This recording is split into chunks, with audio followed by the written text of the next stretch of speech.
interface in this way that, we find something that we share with someone else that I really love, for example, a breakbeat. And when I go out and, I listen to breakbeat music, people are dancing in a certain way, but if I go out and I'm listening to jungle, kind of a sped up and, you could call it kind of just like a fucked up version of a breakbeat, people have their own ways of dressing and dancing, and if you listen to house music, that's just straight up 4/4. Typically, you can throw in a breakbeat, and then we call it break house, and then that has its own genre of people and the way they think and act towards each other. And that, to me, is a really interesting thing, how core music and rhythm is really to our identities and the way we coalesce with one another.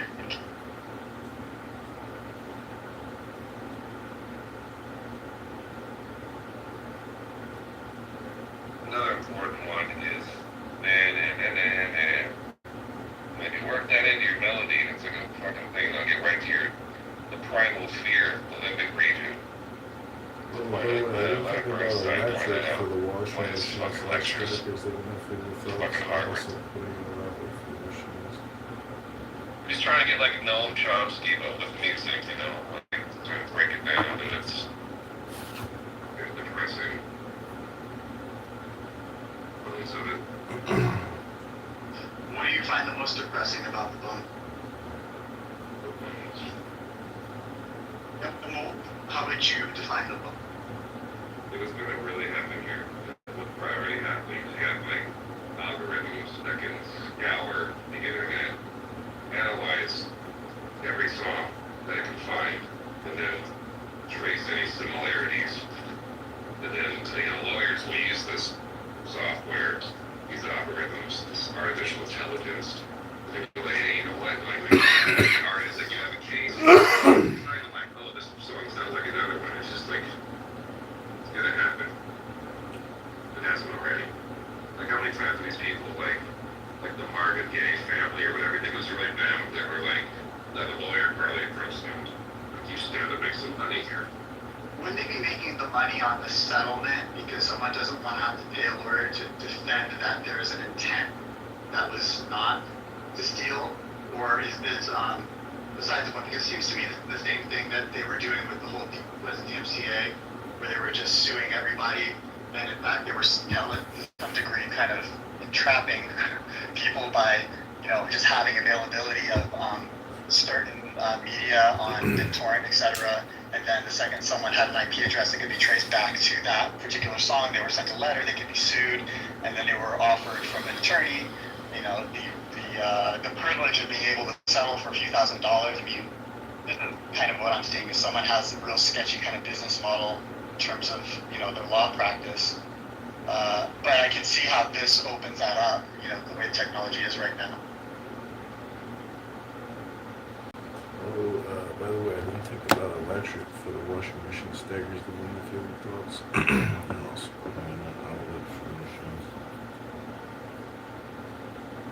Seriously, listen to every blues song. It's like Blind Lemon Jefferson, whatever the fuck, Blind Blake, all the blind musicians from the 30s.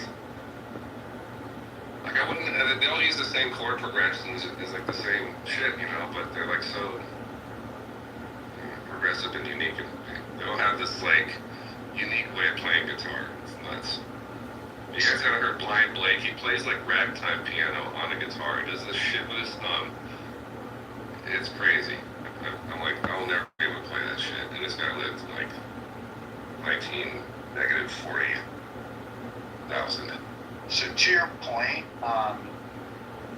using another kind of analogy that happened was early hip-hop sampling, which was, to some degree, you could say an outright theft, but, or those of us who were into it and have been into music, even electronic music early on, does a lot of sampling and kind of transforming what used to be one thing into another thing. I realize that this is where there's a bit of a generational divide on in terms of, what some people would consider to be theft, because some people simply see that as way too outright, of just taking a thing and reusing it. But also, DJs who produce music, who also mix music, who then sell the mixes, now have to, obviously purchase licenses for all that. But a lot of the music that I used to love when I was a kid. Now, if I go back and I try to find it, I can't find it because, slowly those songs have been removed from the available catalogs because of, the unlicensed samples. And so, to me, I think, I think that's where I sort of become the hypocrite in the conversation, because I can totally sympathize with getting a hall pass, with, that early sort of era where we didn't really have laws clearly defined, or they weren't being, consistently practiced or something. There's something about it, maybe just because those are kind of what I grew up on. I just sympathize with, you should have just left it there. That's why Tropical Quest said forever clear samples from an SLP. Yep. And that's why their sound changed so much. Like, what if I take one of these samples that like blatantly is taken from a song? I flip it backwards. Most people aren't going to recognize it, because that's stealing. Changed it with very little effort. All I did was just like in Pro Tools, just reverse audio file. Now is that stealing? Are we having a legal conversation or a philosophical conversation, or just sort of, more two friends? Right, that's not legal, but like more just like. The answer is absolutely yes. What if I speed it up now? So I'm flipping it backwards and speeding it up. It doesn't matter what if, ands, or could be's, because not adding or deleting anything from it, you're just playing it backwards and or speeding it up or slowing it down. That absolutely is theft. But I read a completely different song, and that's just like an element of the song. You didn't say that. You said, what if I just...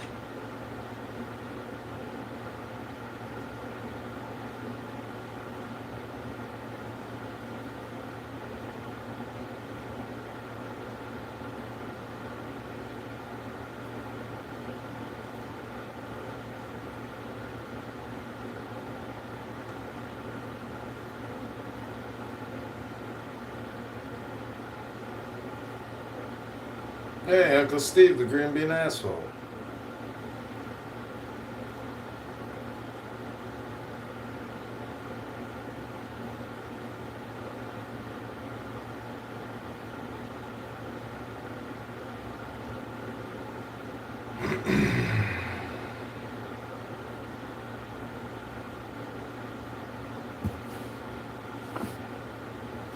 I mean, why create a room to just scream at people? You didn't say that. That's what that says. It's like, fuck, man. People do not know how to have conversations.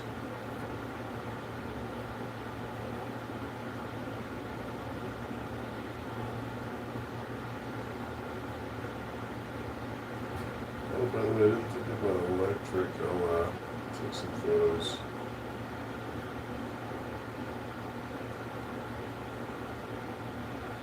I might be able to.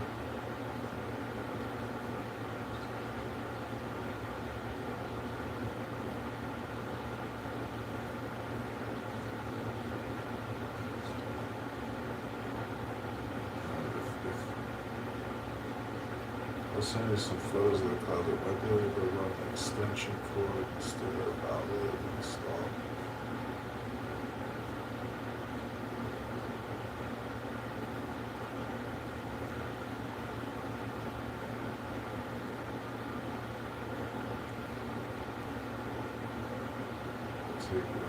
Take some little,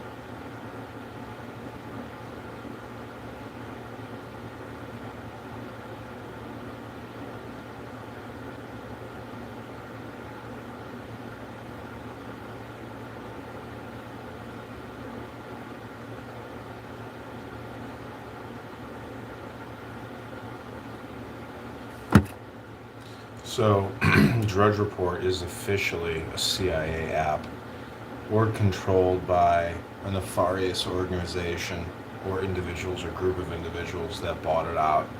It's said that they have something on Matt Drudge. It's possible that they blackmailed him, but they're not completely pernicious in their postings. They're just somewhat pernicious. Everything is essentially anti-Trump and everything is pro-Kamala. So it's like Drudge Report is essentially the Kamala Harris branding portal for all the other mainstream media now. It's crazy, but that's what's happened. So we should create a YouTube video about Matt Drudge and then who the organization is that owns Drudge Report. I have already investigated the advertising company behind Drudge Report, and there's nothing really salacious or groundbreaking about that, but we're definitely working with the Kamala Harris campaign, and but it's almost as if Drudge is selling links and selling publicity services. I'm almost sure that they're doing additional advertising with some of their clients, aka their political customers, which is definitely co-opted media. As Robert F. Kennedy puts it, it's controlled media. So, anyways, Uncle Steve is the green bean asshole.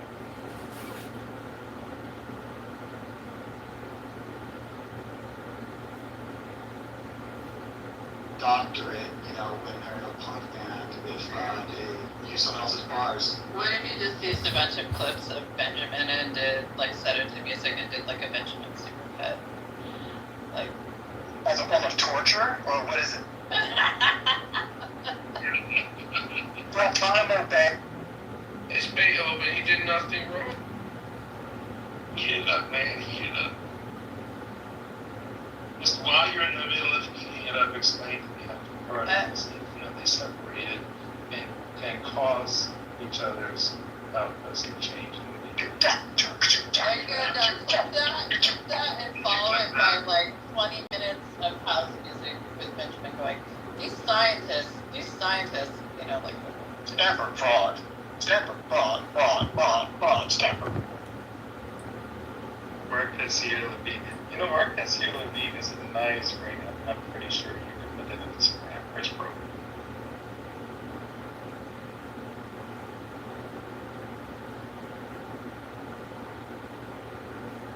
Or that's a great idea, by the way.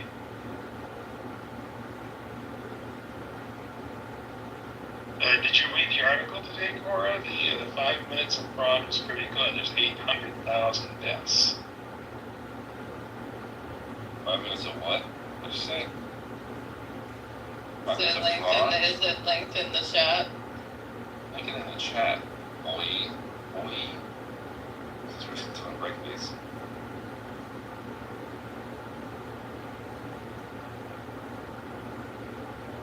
Snitches and snitches. Snitches get stitches. I made that up. I mean, maybe everybody should, consider their clubhouse conversation and, try to artfully, present themselves in a way that would make a good supercut, It's your boys, Sheriff.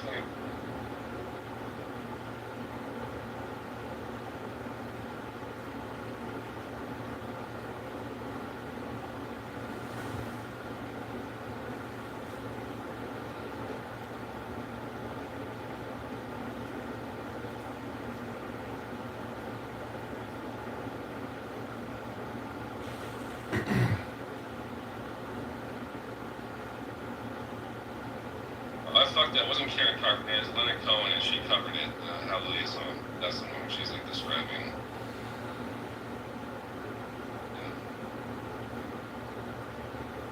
the remote chord from numerous things. I always figure bass more. I don't know, they don't teach that shit, I don't really think anymore.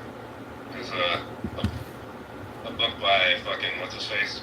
Johann Sebastian Bach, one of his kids wrote a good. It's just a treatise on keyboard playing, right? But back then it was music theory, but they didn't have music reading books, it was all wrapped up in that shit. It's really interesting. Like 6/4s and 6/3s and.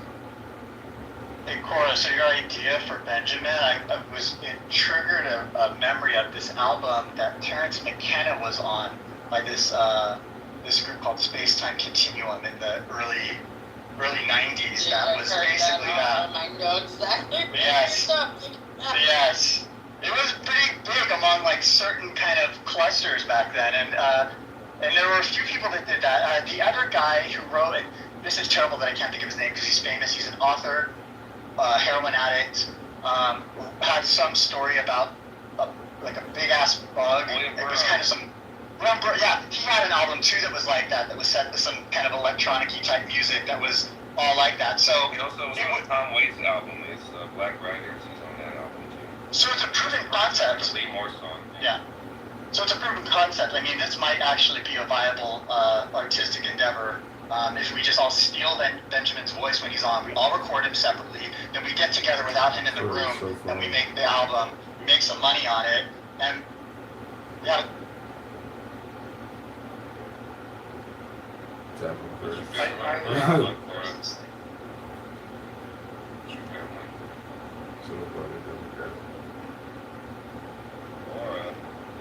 What?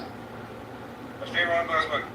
Can you imagine a song about Stanford committing fraud with Mark Messier Levine and his use of Photoshop to create medical results were like a meme that every child had to learn how to dance. Yeah, I think my favorite remote book was.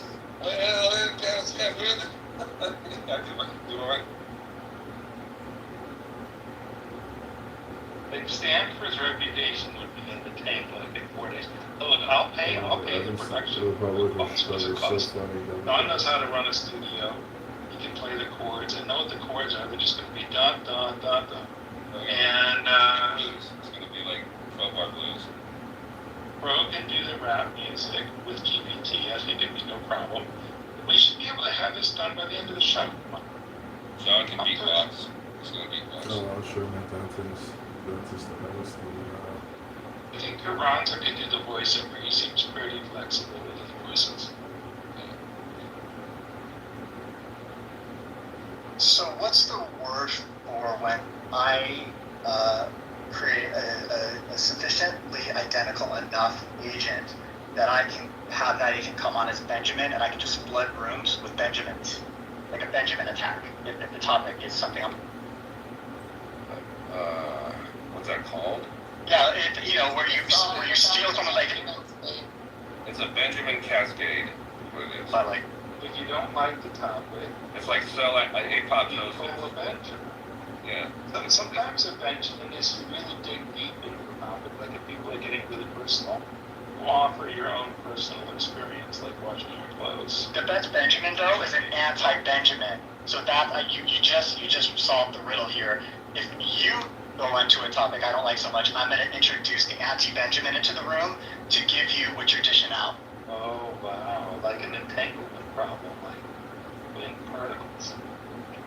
It's like programmed cell death, which is a chemical cascade of It's like a Benjamins. momentum zero system where the Benjamin and the anti-Benjamin like add up to zero. Then the enzyme Benjamin Scagellafettidase recruits for to break down mellow. Yeah, it's like a whole fucking chemical process. And you can talk about the power of crystals and how pyramids like they give live forever. Yeah. And their approaches.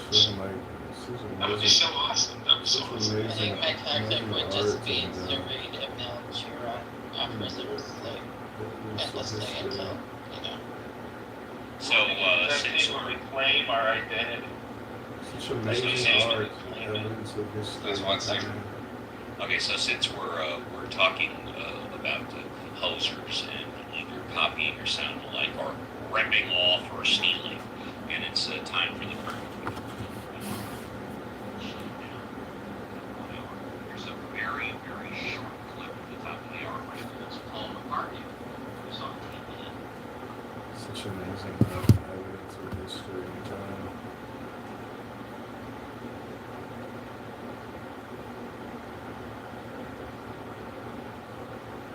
Yeah, I'm gonna do that.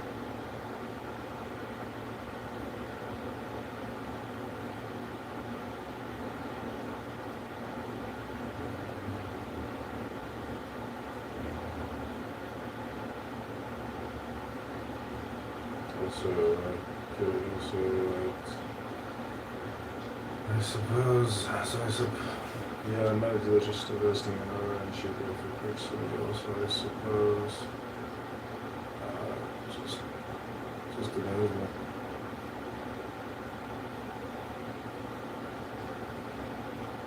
But if it's local, I have to leave.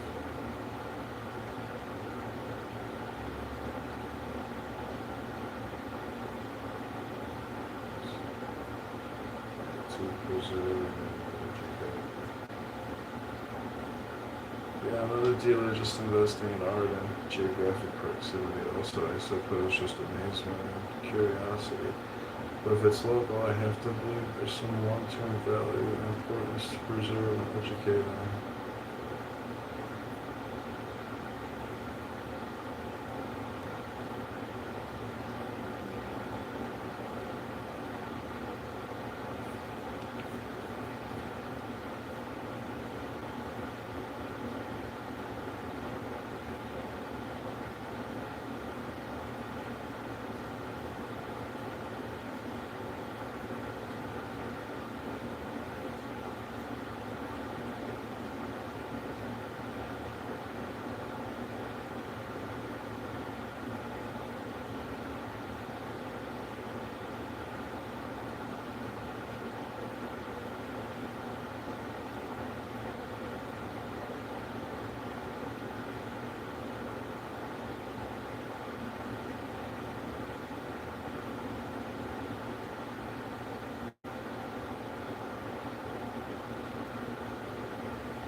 The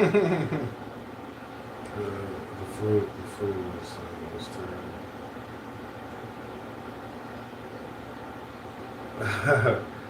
I doubt they will survive. I showed a bunch of videos. The owners are struggling. The food was terrible. I doubt they will survive. I shot a bunch of videos. The owner was struggling. But it's a cool idea.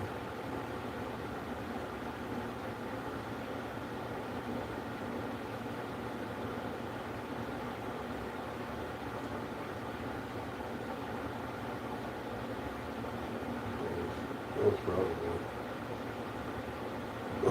Probably.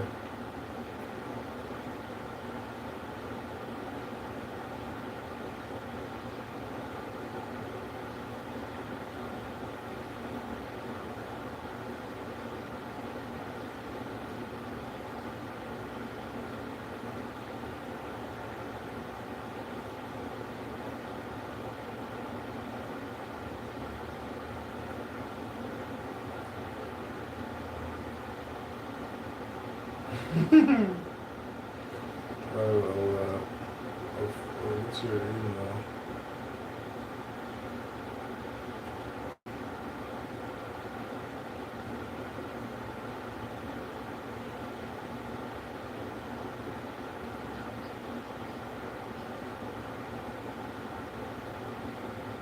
Oh, she was great.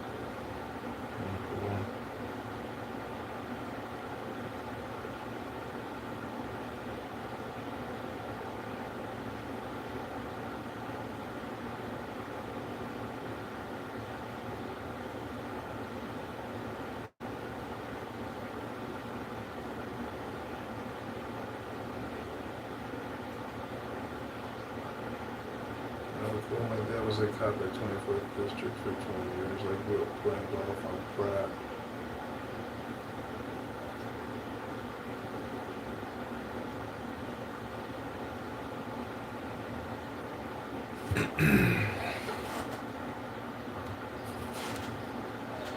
dulcimer downstairs. So.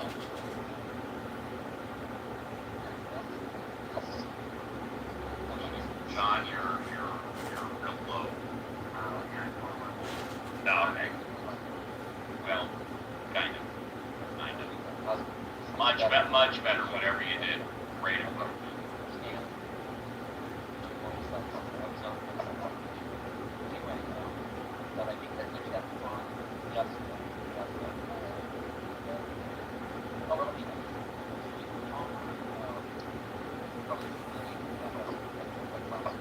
Oh, they did, like Eric Copeland, yeah, they did rodeo and all sorts of shit for classical music. ELP, that song is, the opening of the album Fragile, Roundabout, for a day or two, it's got some Bach-ish stuff. You know, you do like counterpoint movement on an acoustic guitar, you know, like when the high string goes up, and it goes down. Hey, John, is it safe to say that since you were going to leave, you're still here, this group of people is so interesting and valuable to you that you could not leave us? The FOMO was just too. Exactly. You wouldn't unleash a cascade of anti-Benjamins in this room. Why wouldn't you?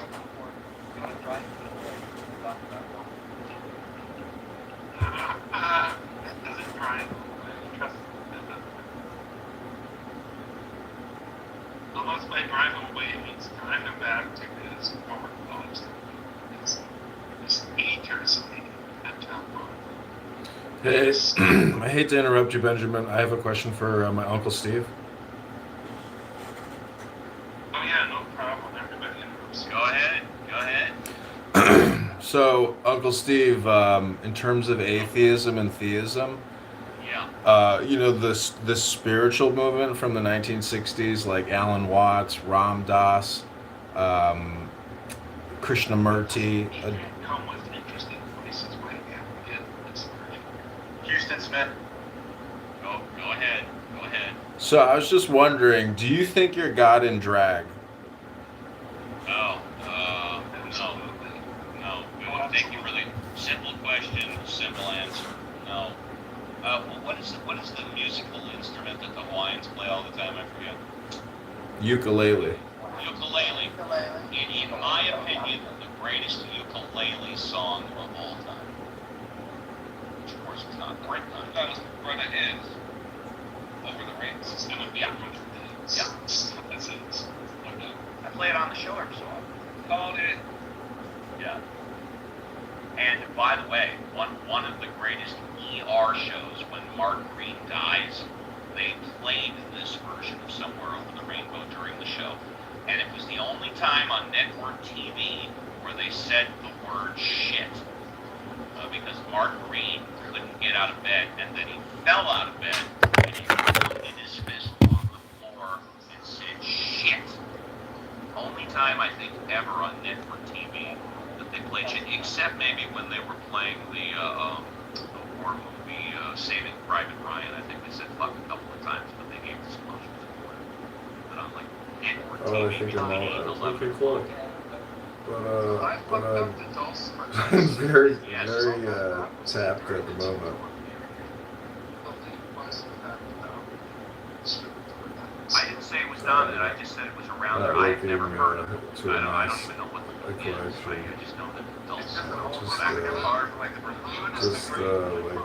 the moment Oh, you didn't know? to remind myself of the situation. It's crazy that back then that they didn't have fucking chromatic instruments like all this stuff. Okay, cool, but very tapped at the moment with recent purchases, not looking at massive collection, just like a limited amount to remind myself of the Well, not his situation. job, but then he was the first one like to sort of spread the My word. eBay account Like, though, piano forte, right? That was called the piano. We called the soft. It only plays soft. That's what it's piano forte. Because harpsichords can only do one volume level. And same with the clavichord. Yeah. So. So, Benjamin, I'm seeing that the origin of the dulcimer is the Near Greece, Mediterranean. Hurdy-gurdy. it's What very what dangerous century out was there. it developed? Around 5,000 years ago, so dulcimer was developed 5,000 years ago. Wow. Amazing. Yes, but it's not the dominant. I didn't say it was. Nobody said it That's was. gonna talk about when I'm leaving. Yeah, but me knowing that, like, okay, so I'm familiar with dulcimers because obviously my family's from Appalachia, we found dulcimers, blah, blah, blah, but I also have a friend who is an expert in Estonian and Polish and Finnish folk music, and he's very heavily into that too, so he was probably just a He still Proto-European is, Indo-European thing, like, spread A throughout gang Europe. of 5 hooligans. We don't think of the harpsichord until we have one moment in Europe now. Just simply Took a book bag.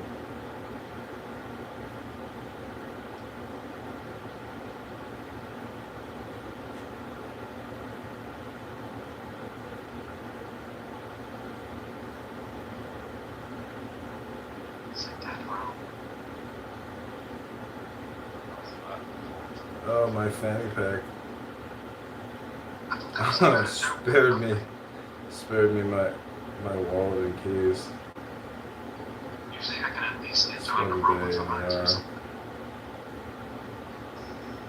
And yes, it's very dangerous out there now. I was robbed and brutally beaten in Wicker Park 5 years ago. A gang of 5 hooligans on North Avenue took a book bag of antique yearbooks from me. I bought it on eBay at the Citadel Military College. My fanny pack spared me my wallet and keys. Spent the day Well, you in didn't, the I yard. didn't hear you say it. And you can't look on the internet, okay? I give you a Oh, hint, it was on the Allen Sounds I site, was there. which means it was written by Paul Simon. One of his few Yes, instruments. yeah. And by the way, for those of you that don't know, Bridge Over Troubled Water was written on guitar. And Art Garfunkel, I forgot one of the other producers, performed it on piano. Okay, I didn't get killed. Some angel The song is called actually Angel. It's jumped above me. A-N-J-I. That's right. Thank you. It likes to be right. Yeah. So if anyone, if you have not seen the Simon or Paul Simon documentary, 2-part documentary, that's on, I forget if it's HBO Max or something like that recently. It's really good. It's done, maybe more than 2 parts. Anyway, it's really good. And in fact, didn't they just do a run of Simon and Garfunkel off Broadway? Probably, because that was. It was 2 actors and Yeah, singers lucky playing it, right? I didn't get Well, killed. I don't know about that Some part, but I angel do actually know jumped that they above me. really, Fighting went players through to their get entire back off careers of and it. even back to the comeback that they did for a moment. Yeah.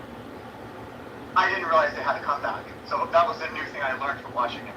Well, their first comeback was in Yeah, 1983 with lucky them I at didn't the get killed. Some Congressman. angel actually jumped above me and got in a fighting clothes and then backed off and I was covered in blood. No, I'm sorry, it was 76, okay. They stopped with Bridge Over Troubled Water, 69, took 6 years off. Then they came, it wasn't really a comeback, but Paul Simon came with My Little Town. And then Art did an album that had the My Little Town song Spent a on day in the both of yard. their solo Lucky I albums. didn't get killed. Some And- angel actually and jumped their above first me and got in a comeback was fighting around clothes and then backed off and I was covered in blood. 1983 with concert and set Art together for a while, took off, and they had kind of One of the things also I thought was really interesting about the documentary set, their perspective, is that Art Garfunkel was really the one who had much more charisma and had the more beautiful voice, according to them, or according to others of the era, and that the part of the tension between them was that he was doing all these movie gigs, but also could kind of just come in and slay with his beautiful milky voice, and that Paul Simon was really kind of dedicated to the craft and making the music. So that was an interesting nuance of the tension. Well, Paul Simon wrote all of the songs. If you look at the credits, I don't think any of the songs were written by Paul Simon and Art Garfunkel. They were all written by Paul Simon.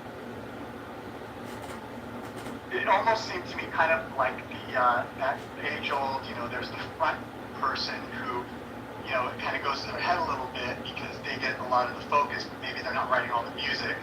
They do their own thing. It's almost like he was sort of the unofficial front person in a harmonic duo, which I get is a total contradiction. And also, Paul Simon is a manic depressant, where Art Garfunkel is pretty much like a stun, you know what I mean? Also, by the way, Art Garfunkel had just recently had vocal cord surgery or whatever like that, and barely talking. That's really tough. Throat cancer, vocal cord cancer. When the thing that you've been so recognized for your entire So life Angela actually is jumped the taken button from you, and it's got kind a of fighting what person went that on. backed off his toe and blow. You know, they were friends from school. You know, they had known each other since they were in grade school. Simon wrote all the songs. In addition to being friends, Simon just picked the best singer in the school because he needed someone to play off of it. So he was already. So just to run real music nerd kind of nuance here. So there's also another documentary that came out recently about the person, the producer who was behind a lot of these boy bands in the 90s and 2000s, all the big ones, who was a nephew of Art Garfunkel. Oh, Wasn't that Daniel Perlman guy or whatever? He was the bigger guy that ended up going to jail. Yeah, because Daniel Perlman, that's the right. Backstreet Boys and all those bands. Yeah, Lou Pearlman, I'm sorry. Lou Ferrigno, whatever. Lou Ferrigno. But I love the Incredible Hulk. yeah. Back then, only. Art Garfunkel's solo career amounted to nothing. Paul Simon's career was shot into the stratosphere. So Art Garfunkel can write fucking songs, that's why. One of the reasons, you know, He's a raging asshole as well. so they say. You know, I've never met either one of them, but I love Simon and Garfunkel like time. You could say I'm a Simon and Garfunkel nerd freak. Something about those milky harmonics. There's another band that came out later on that you might or might not appreciate because of how similar they sound to Simon and What's the Garfunkel. name? Kings of Convenience. Yeah, I don't know. They're beautiful music, I promise you. Just listen to them on Spotify. Just listen to their first 2 albums, and if you're not hooked on it or outraged by it, I owe you $1. Yeah. Here's another piece of Simon and Garfunkel trivia. Sounds of Silence originally came out just Simon and Garfunkel on a guitar and did nothing.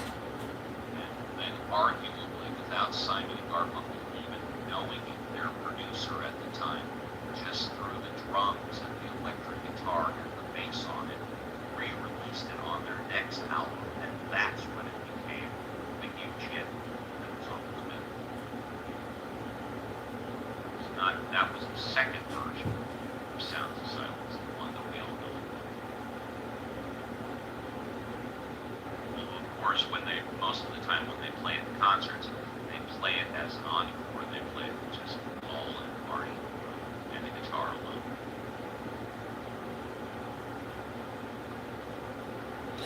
Does anyone here like the band Cream? Eric Clapton. I saw this limited release in Japan. It was an import, and it was called Eric Clapton. And their drummer, Adrian, what's Cream's drummer's name? I forget. Ginger Baker. He is a fucking maniac. In fact, I heard recently, a couple of years ago, something happened on stage or whatever, and he took a pool cue to put it up somebody's ass or something. That Ginger Baker's a fucking maniac. What about Father Yod and the 13? No, I've never heard of that. That's a guy named Jim Baker who started a cult called the Source Family in the Hollywood Hills, where like 300 people were living in this house. But the music is so trippy and awesome because it's electric guitar, and the way they play it, it sounds like it's an electric synthesizer. So it's like the ultimate hippiedom of hippiness, and the music is very special because it was definitely a cult. And but they were never successful. But it's all improvisation, all jam band, and I play it in my car when I go to the beach, and it's very powerful and mystic feeling. You're into that sacred heart music that makes sense. Yeah. Right, so they have their She own, knows. yeah, they have their own notation system, and it's very, It's very, like her. yeah, Also, if you look at like Apple fucking up my alley. God damn it. Okay, here's another dollar for that's anybody. pretty much shaped out singing Eastern Orthodox. Like you say, beef rush. Like, Yeah, what? Eastern There's Orthodox. some amazing shit. It literally is Eastern Orthodox chanting done. This is like gore guts instruments by way Exactly. of. Okay, here's another dollar up for grabs, and this is by a famous band, so you all know the band. It made the shortest song ever written by a famous band. The title of the song. That means Jack White not showing up at a concert and playing one note and leaving. Yeah, no, that's not the name of the song. Sorry, that's a note. Try again. I'll give you a hint if you can't get it. Go ahead. It looks like you need a hint. It's on the Beatles' White Album.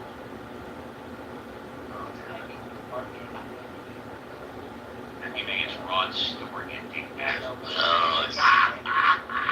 It's the one about the Queen.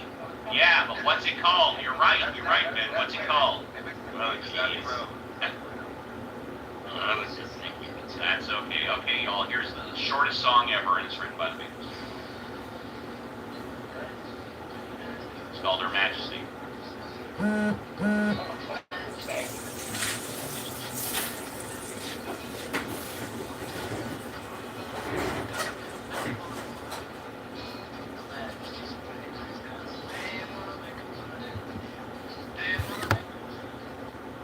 Almost 26 seconds.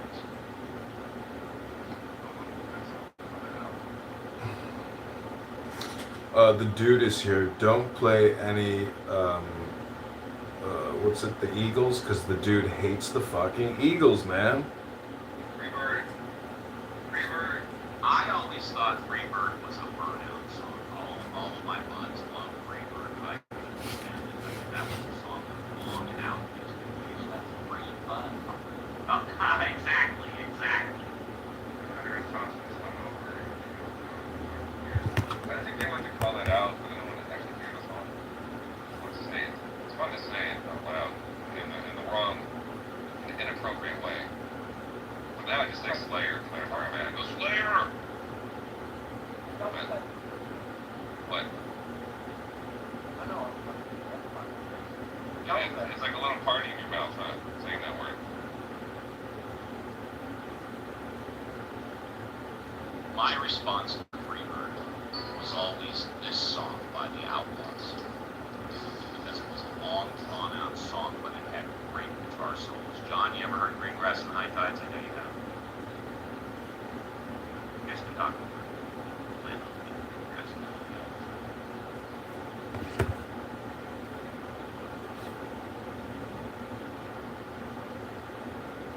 The Outlaws also did a remake of John. What was that song they redid? No.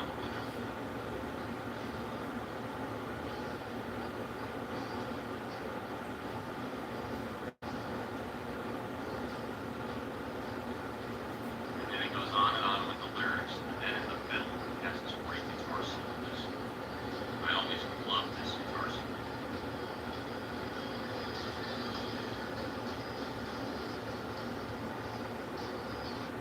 The Outlaws.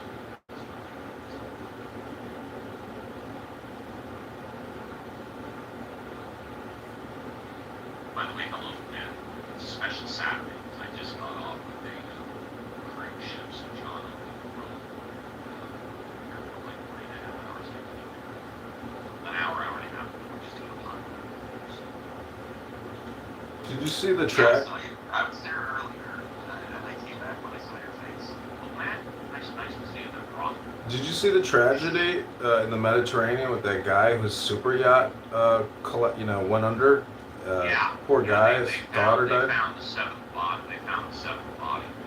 And it was an 18-year-old that was going to, what's that, Harvard University out in England. What's that called again? Cameron? I think so, yeah. She was scheduled to go there or whatever.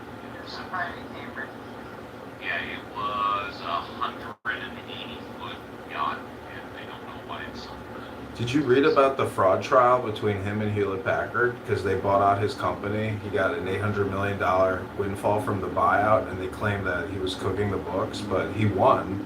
And it was like a very arduous lawsuit where he was under house arrest, being guarded by Navy SEALs, which is very weird.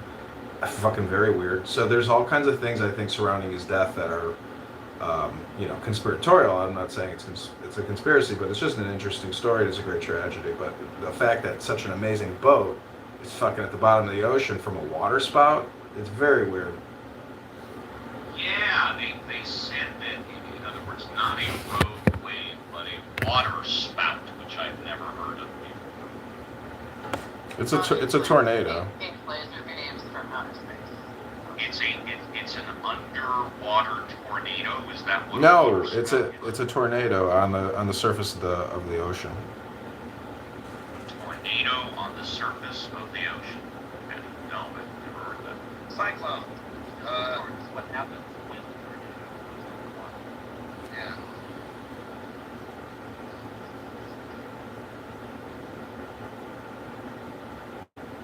Apparently, the ship had solar arrays that actually rotate with the sun. I mean, it was like the most technologically advanced ship, and it's just the wife survived, the cook survived, and all these other passenger employees on the boat survived. But I wonder how and why they specifically died What in the about collapse. the thief and her lover? By the way, that 18-year-old girl that was going to Cambridge, I think he was the guy's daughter. That's what I heard. Yeah. Did you? By the way, note to Ben, congratulations. Kamala Harris has picked up a lot of points. The Democrats are all united, and she's doing better than I had ever expected. We're very happy to see it. Ben, do you? It's Kamala, because I never knew, but then when I was watching part of the DNC, they all said Kamala, so that's how it's pronounced. Did you watch the Kennedy? Kamala. I'm sorry. I do not mean to purposely mispronounce it. Did you watch the Kennedy 30-40 minute speech about the Unity Party with Trump? I heard about it. I didn't watch it. I'm just surprised, like, what a Trump derangement syndrome person thinks with regards to what Kennedy said, because he Why are you surprised? Supposedly, well, he calls out. He was going to drop out, and Trump's going to put him in the administration. Well, he calls out three things in his speech, which is the forever wars, the vaccines, and censorship, and those to him are the three defining issues on why he's uniting with Trump.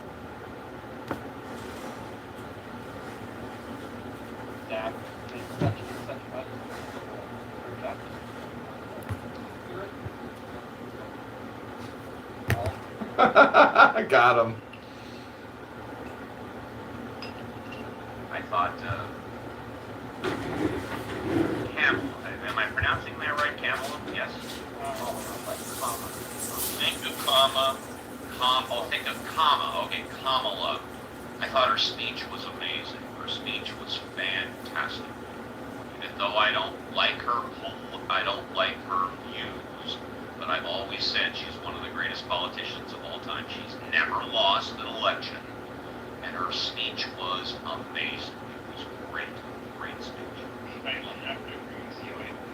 Speaking is the second most famous thing. That's Not funny. well, it is kind of funny. It is kind of funny. Not really. Well, I mean, Donald Trump is the one with the tiny little mouth, so that would be a better fit for most of his, support Kamala. I will remember that from now on. That's how I can remember her name. I have a niece, one of my blood nieces. Her name is Talia, and I constantly called her Talia. And then someone said, no, it's Talia. And then I pictured a very tall person, even though she's not tall, and so I now know to call her Tall Young, one of my blood nieces. Kamala, I will remember that now because I can picture a comma thing.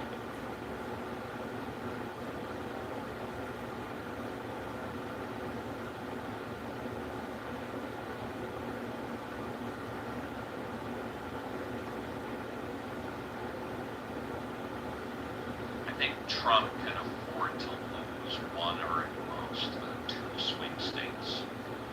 Trump can't lose more than 2 of the 8 swing states that the rest of the Democrats got. Trump has to get at least 6. Doesn't get 6 Democrats.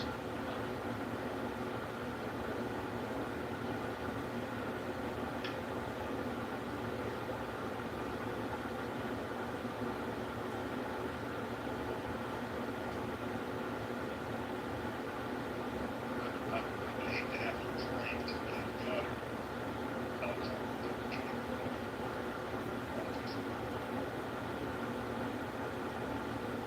You know what? That really is. You're an asshole. And it's unbelievable. So you don't think he's qualified? He didn't say that. What he said was he has to explain. He's talking about his relationship with relationship. Yeah, he said she wasn't qualified. He just said he had to explain how she got her part of the rise in politics. Yeah, I know. That's childish, and it's disrespectful, and it's misogynist, and you're an asshole. You know, in my mind, she's clearly qualified. You know, there's no question about that. I mean, she's been in public service for 22 plus years. You know, prosecutor, attorney general, senator, vice president, never lost an election. I've been saying that she's an amazing politician, and she's clearly qualified. Again, I don't agree with her politics, but I got to give her props where the props are due. Like crooks. And 1,500 people who smoked pot, and refusing to accept or look at evidence that would have freed a person who was convicted of murder who didn't do it. But you know, you can point out things to everybody, I guess. She's clearly qualified, and she's an amazing politician. I've said that from day one. press.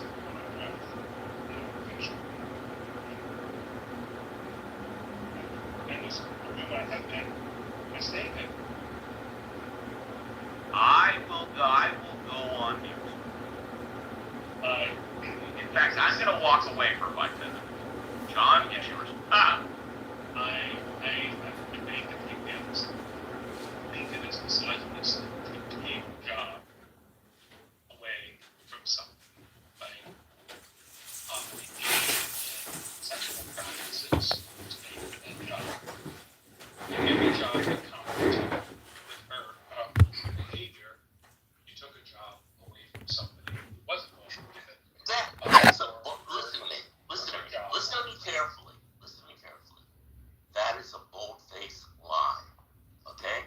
So what you're saying is libelous, and your implication is misogynist, is hateful, is disrespectful. It makes you seem like an asshole.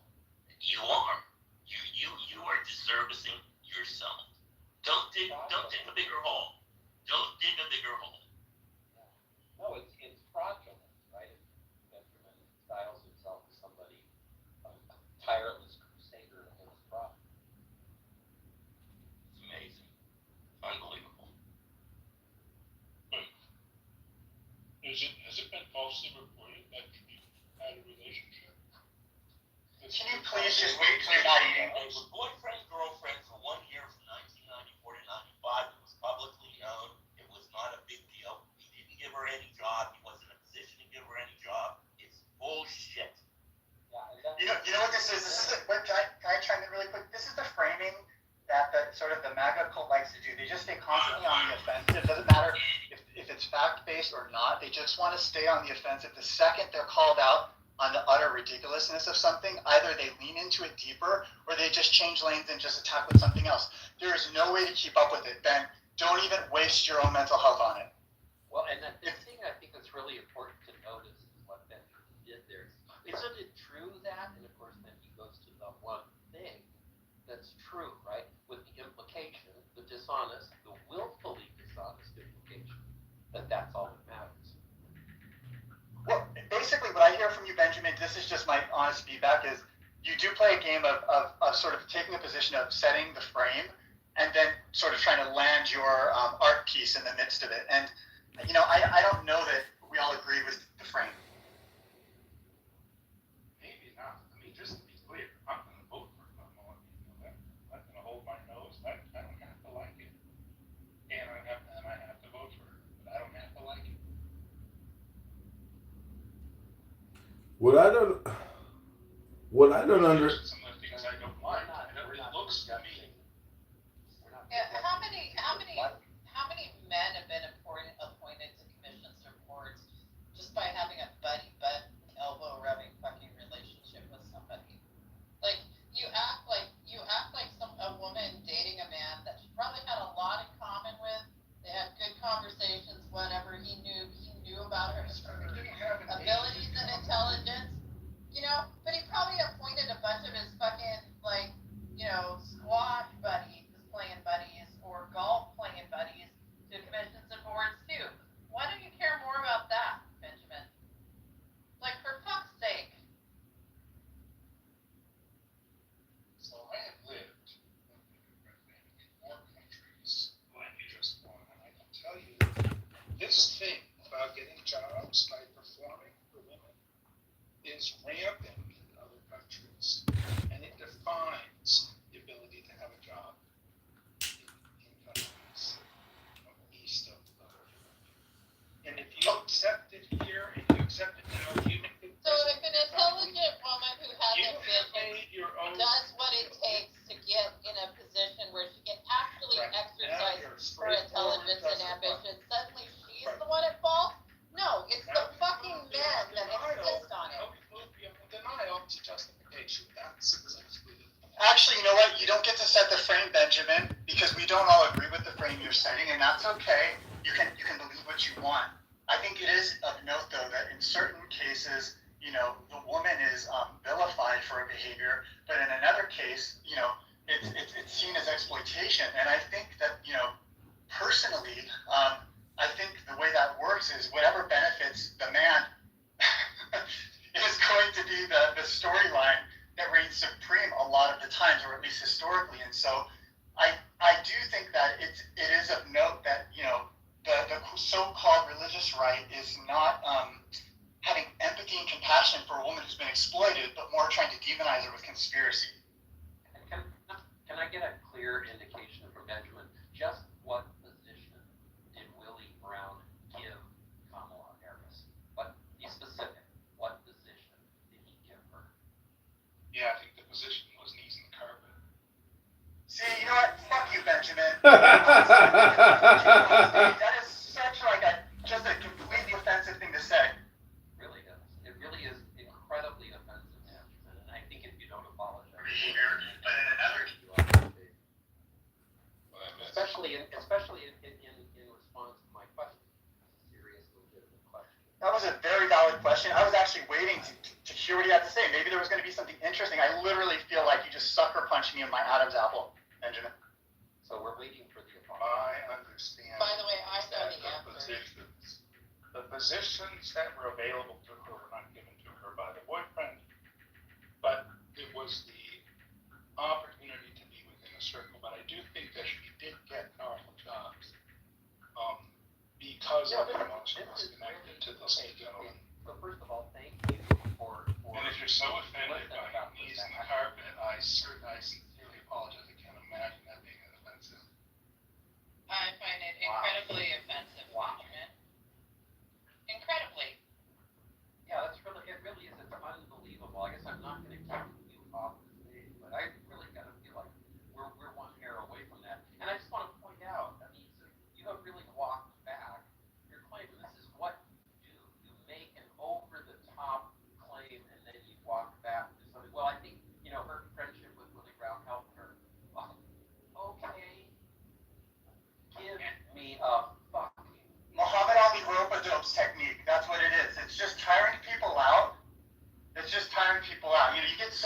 heard the same things repeated so many times a day, and there's such bullshit. You just have this malaise that grows over you because you can't possibly defend all of this sort of these conspiratorial attack vectors coming out from all directions.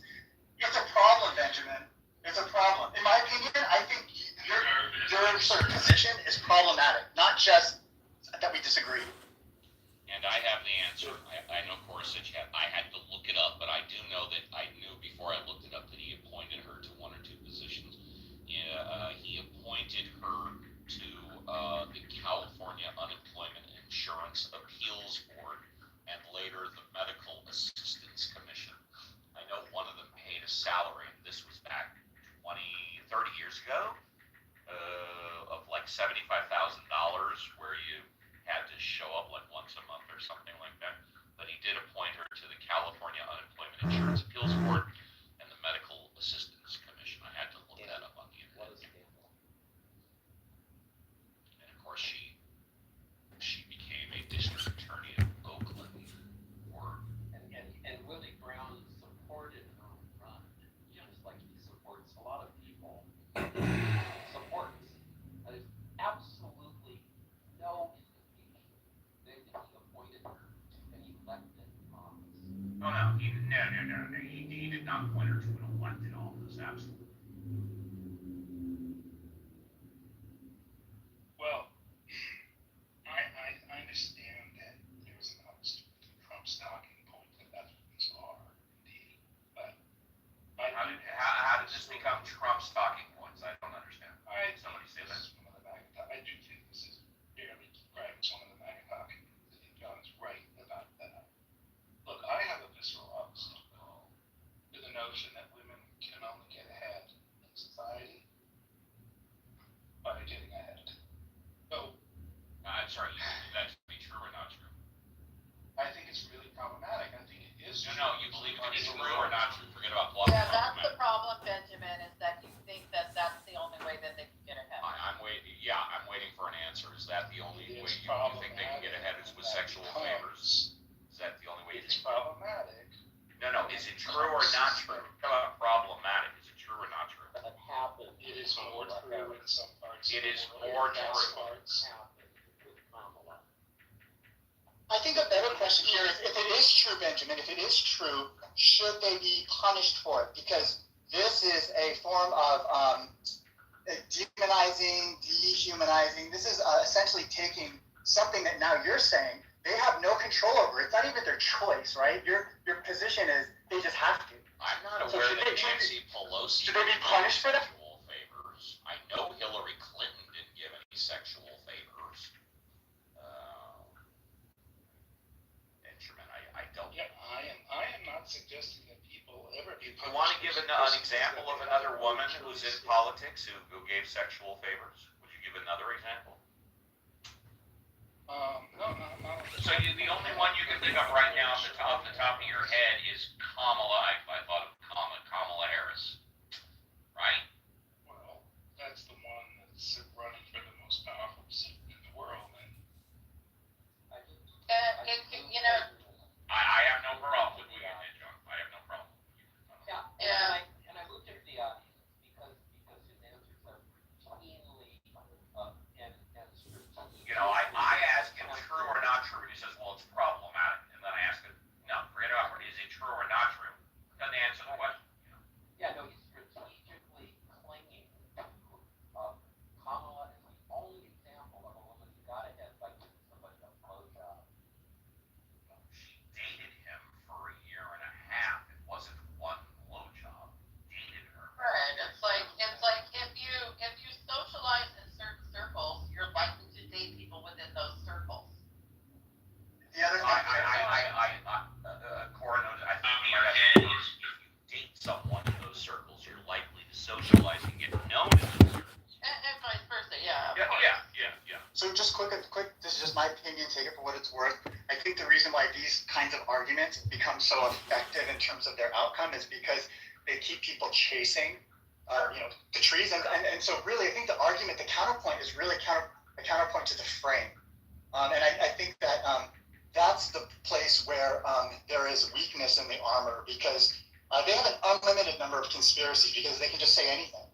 And then to be able to sort of be beholden to at least sticking to facts or being specific or honest in an answer, and really trying to work in terms of a solution that maybe involves working with folks, from different positions. I mean, in these conversations, what I find is that there is no point in getting in an argument about the details, because it's just, as soon as someone comes out like that to me, I think, okay, that's not someone I need to have this discussion. Well, you know what? It's the strategy. Hillary Clinton's email strategy, the Hunter Biden's laptop strategy. Exactly. It's much ado about nothing. It has no bearing on the person or how they would be effective as a government person at all. It's sort of like trying to fight air, and that's what it is. It's nothing. And the thing that's really bad about this particularly is that it comes from, it's bad enough that you're creating this artificial strategy to sort of guck up the conversation. That's bad enough. But this is worse, because this is born of misogyny. It's clear to me, because of the way that Benjamin has responded to John and to the conversation here. He has deep-seated issues about women. I have never heard somebody who is so clearly, who responds so, in a knee-jerk fashion to such horrible disrespect towards women. He hates women. So he has something deep in his background, in how he grew up. I feel sorry for him. I agree. I would say that he is skillful at pissing everyone off, and he's horribly obnoxious, horribly toxic, probably doesn't go to the gym. I'm just saying, if you have Trump... Who's fucking talking? Look who's talking. You smoke cigarettes and drink like a whiskey hound. I mean, who are you, you unhealthy old But fuck? I don't piss people off on purpose. Are you serious? You're an asshole. You're a green bean asshole supreme. Really? I'm a nice guy and you totally respect me until I disagree with you. No, I do think you're an asshole. Well, why do you constantly compliment me and thank you for running the room, and I'm one of the You constantly say You're that, great. so I You're disagree great with at you. cultivating rooms, but you are still an asshole. He's pulling a Benjamin. He's getting you caught up in the trees. Just look at the frame. I've had one profile and I used my real picture for 4 years. Adrian has 50 different profiles, a couple of different voices, and basically I can never tell when he's being serious and when he's talking shit. I suspect when he was talking about music, and clearly when he was talking about certain issues, because dude is very intelligent, dude is very well read, dude is up on his current events, but for some reason he has the need and the desire to be all of these different profiles. If you want to talk about someone who's psychologically damaged, it's Adrian. Okay, well, fantastic, Dr. Steve. I'll go talk to my psychiatrist and therapist and relate your notes and see what he says. Thank you very little. We'll call you. Don't call us. Don't center him. He's a narcissist. Don't give him any attention.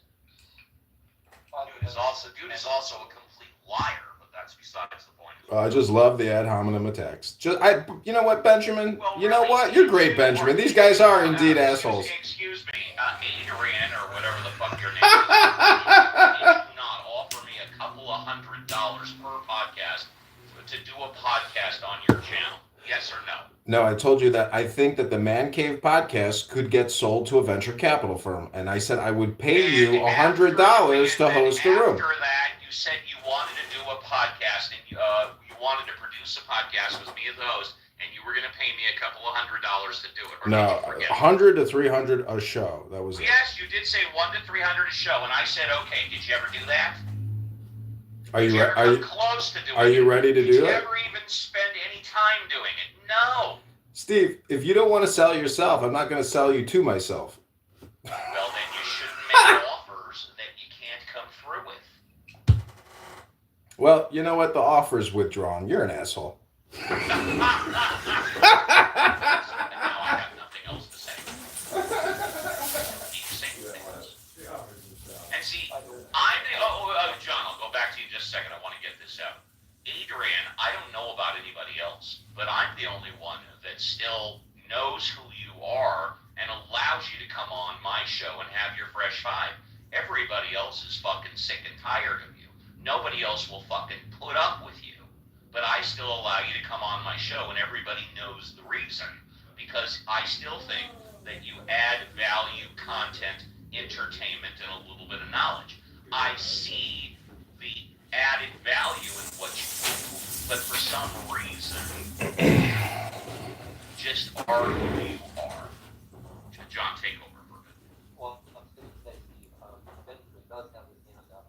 I'm going to leave it to you as to whether... No, I'm leaving it to you. You dropped him, so I'm leaving it to you. And by the way, we're shutting the room down in 11 minutes, no matter what. I'm just trying to point out that your attitude, your demeanor, you're very aggressive and angry. And anger is the mind killer. No, fear is the mind killer, Adrian. Fear is the mind killer. No, anger is the mind killer. I know you're quoting Dune, but anger is the mind killer.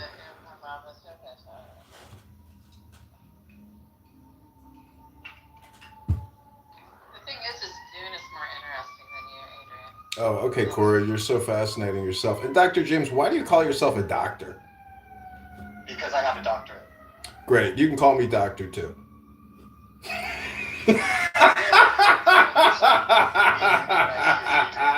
Someone who's really angry. Dr. James, you're too easy to troll. I don't want to ruin your day, but you are definitely a TDS please, I person. would love for you to troll me. Please, I invite you, troll me. There's no need to troll you. You're a self-trolling person. I'm asking you to troll me. I'm begging you to troll me, please. Okay, Dr. James, you have terrible Trump derangement syndrome. You're easily agitated, super excited. You need to go to the gym and do a yoga class and then go have a nice lunch and a coffee and take it easy. And take it easy on these clown house streets. Don't let losers like Benjamin rattle you because you're pathetic if you let somebody named Benjamin, a total loser faggot, rattle you. Maybe you should go to the gym, work out, and get tough, Dr. James. So let me respond to you without being defensive here. Maybe you should get tough. I am exercising because it's the only time I have in my day to partition to being, in a room full of talking heads. And so what you hear is an elevated heart rate. Perhaps I'm out of breath, and I'm not really here on anyone's dime except my own. So, I'll participate how I participate. But thank you for your feedback, Adrian. I really appreciate that. Yeah, it's really kind of interesting. Like, the people that I enjoy on Clubhouse are the ones that can engage in conversation and get, people's attention by being kind, thoughtful, listening, aware of what's going on. Not the ones that come up on stage and, take every, opportunity to just rile, right? I think people that come on stage to just rile people to get negative attention for themselves are, they're giving away exactly who they are. Yeah, those people are the worst. Definitely. To be fair, the thing that upset me was when Benjamin inferred that Kamala Harris only got ahead because she was on her knees, and that offended me. And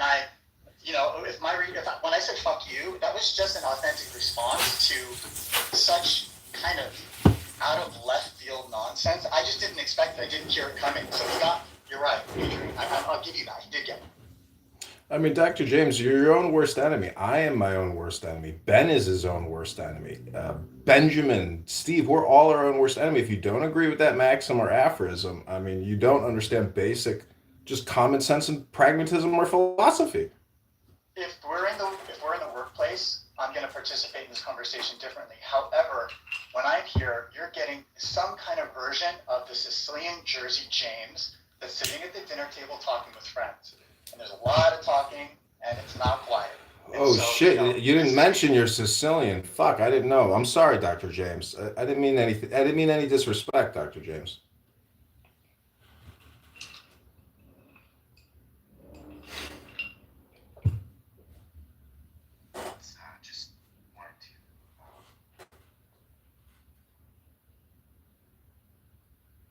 There was a milky smooth voice in it. Fear leads to anger leads to hate, and hate leads to suffering. There you Is go. this Kyle, dude? That's from Star Wars. That's Yoda, which is essentially the Buddha. And what my point is, until you study the Dhammapada by the Buddha, or you study the Upanishads, and you don't study India or China, your view of the world is completely skewed.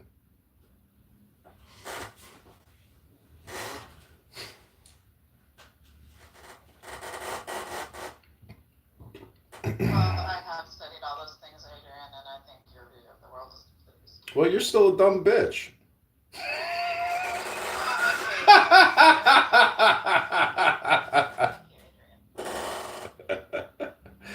Well, you're still a dumb bitch. Let me tell you the problem I have with Adrian. Is he still here, or was he leave or move down? Is he still here? Do we know? Whatever, I'll say it. Adrian is very intelligent. Adrian is very smart. Adrian is well read, but for some reason he wants to put on the persona of being a dickhead. That's the best way I can describe it, and I'm being 100% sincere. For some reason, I think I know Adrian is afraid, except in very short circumstances, and we've seen some short circumstances here of his intelligence. You're still a dumb greatness, bitch. but I think he's afraid to show his true self for whatever reason. And I'm no doctor, I'm no psychologist. I've just experienced, I don't want to say know Adrian, I've experienced Adrian on Clubhouse for years. And He's engaging in the Ted Kaczynski fallacy, thinking that it's violence or vile things to get attention for your good ideas. At least I have good ideas. That was a deep cut. Ouch. Ouch. Yeah, if your ideas are really good, people will listen to them. I mean, or you just haven't found the right audience for your ideas yet, and so I think what you're saying is really to the point. It's a great idea. Great idea. It's really so stupid.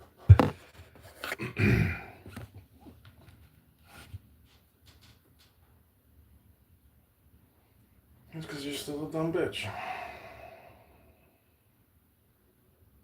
And a female that's engaged in local, in a city that matters, heavily engaged in local politics, has traveled within the circles of the folks, has had meaningful relationships, friendships with people in those circles. I would hate to be at a point, working hard in my career. Here are your demands, and yes, we're going to look into those. And yes, I have this. That's because you're a dumb bitch. And then on her acceptance speech the other night, she said, "We fully stand with Israel."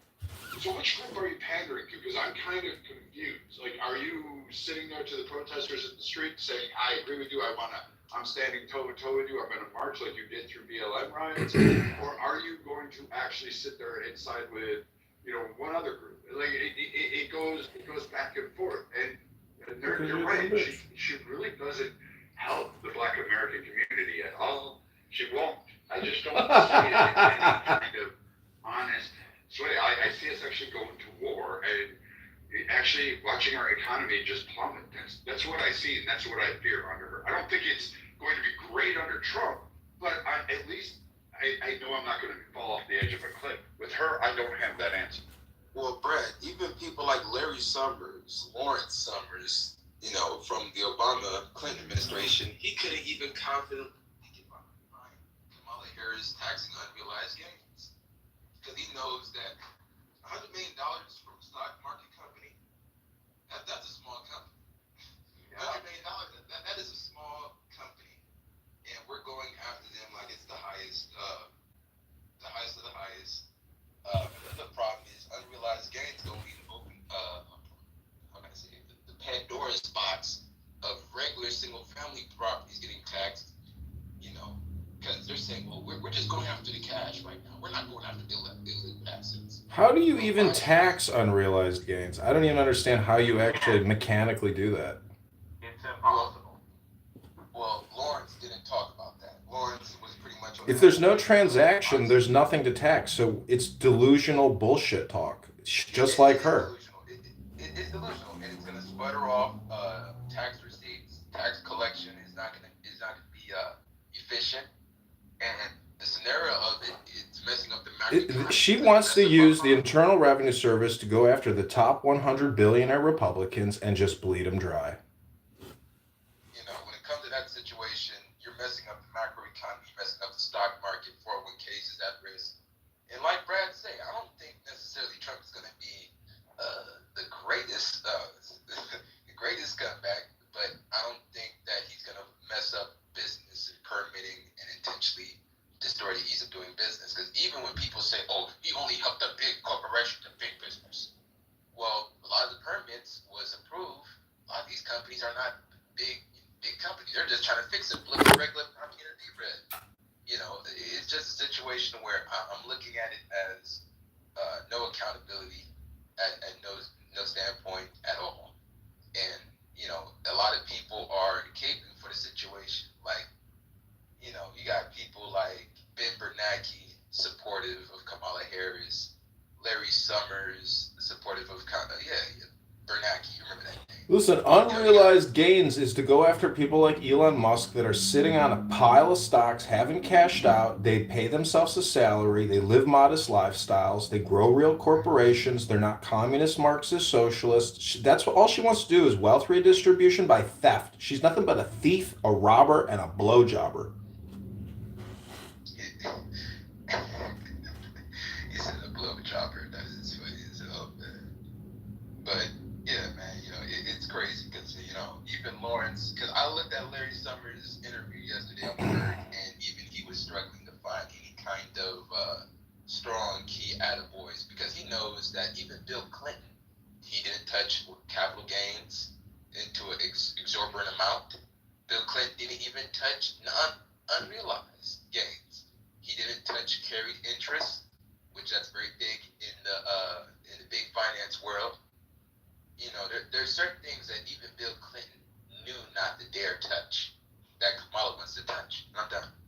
Yes, and I'll tell you why. So there were not 250,000, 25,000 high income New Yorkers, probably 1 million minimum in net worth that left during the pandemic, and there were 150,000 high income Americans that rescinded their citizenship in exchange for a new one. So it's saying capital gains rate increased to 44.6%, which would be double of China's. And you think that these rich people who are basically international citizens are not going to just up and leave.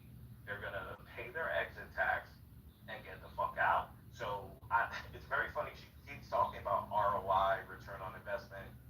We're going to recoup this from the new taxes that will be generated. These people are not going to be around to pay the taxes.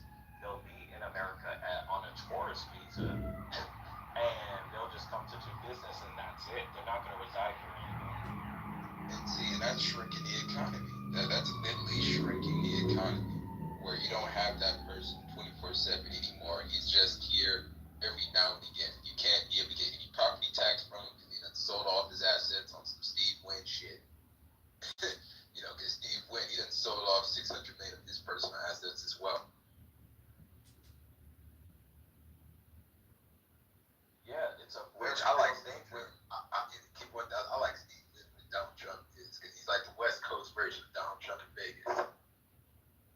Yeah, and she's supposed to be so progressive, but she has no crypto policy except for. Well, her crypto policy. She wants CDBC. She don't want private enterprise. Trump wants a strategic stockpile where he wants to keep it. Do you honestly think that Trump isn't just going to roll over to the Federal Reserve and I mean, he wanted 0% interest rates. He's going to fire Jerome Powell. Gary Gensler needs to be gone. And him. Gone. Donald Trump of the West Coast is not the freaking Steve Wynn. It's Donald Brand. No, Steve Wynn.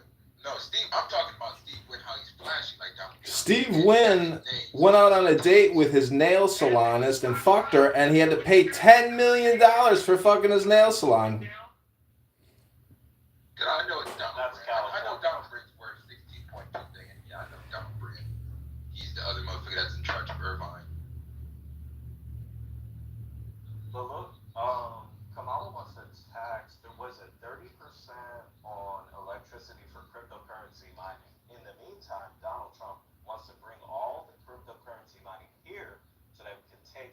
share from China. So the orient, she's supposed to be progressive, right? We're supposed to be progressing into the future, and she's basically trying to limit the crypto industry in the United States, and it's the next big industry. How is that progressive?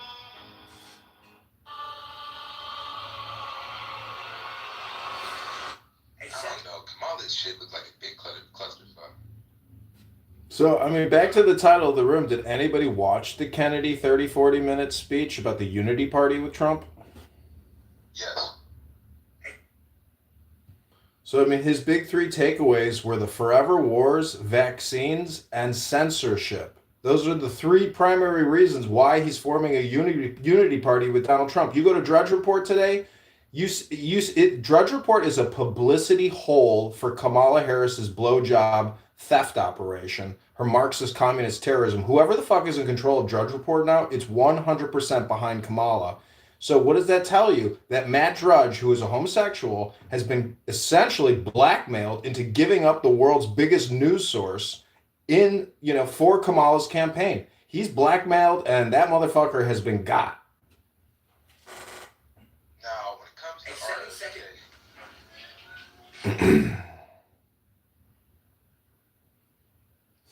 Did they kick me? They kicked me.